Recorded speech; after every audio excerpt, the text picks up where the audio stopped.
তো আপনার আমাদের স্থল বন্দরে কাজ টাজ করে, আপনার গরিবের ছেলে মনে করেন কাজ কাম করে খায়। এর তো আমরা তো গরিবের সন্তান, দুর্নীত সন্তান না, কাজ টাজ করে খায়। রাত্রে আসলে আপনার ক্যান্সার থেকে হাসপাতালের দুর্ঘটনায় আপনার কবলে পড়ে মারা গেছে আর কি।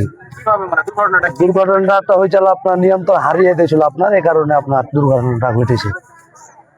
নিয়ন্ত্রণ হারিয়ে মুসলিমপুরের কালভেটটা আপনার এ পর্যন্ত 4 মাস থেকে কালভেটটা আপনার কাজ চলছে।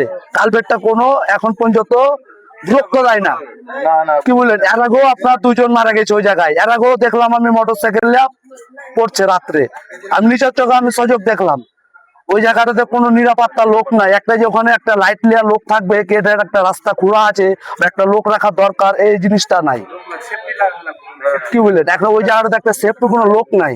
বা একটা কালভেট করছে, দূর থেকে একটা লোকেশন রাখতে হবে, বা স্টিকার মার রাখতে হবে, বা একটা কালভেট দিয়ে রাখতে হবে দূরে, এটা কোনো লোকেশন নাই আপনার।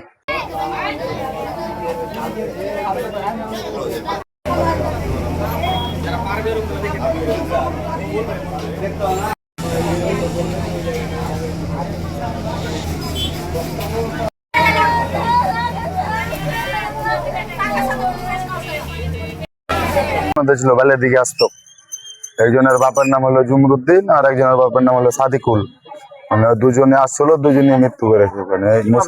মানে মোটরসাইকেল নিয়ে আসছিল, যে কালবেট আছে আপনার মুসলিমপুর ফাঁকে কালবেটে আপনার দুজনে সড়ক দুর্ঘটনা। যে কালবেট নির্মাণ করা হয়ে গেছে অবশ্যই, কিন্তু ওই একটু ফাঁকা জায়গা গ্যাপ আছে, ওই গ্যাপ খানির লেগে ওই জায়গাখানটি করা আছে। বন্ধু বান্ধব হয়ে গেছে, বাড়িয়া পড়েছি আজ কালে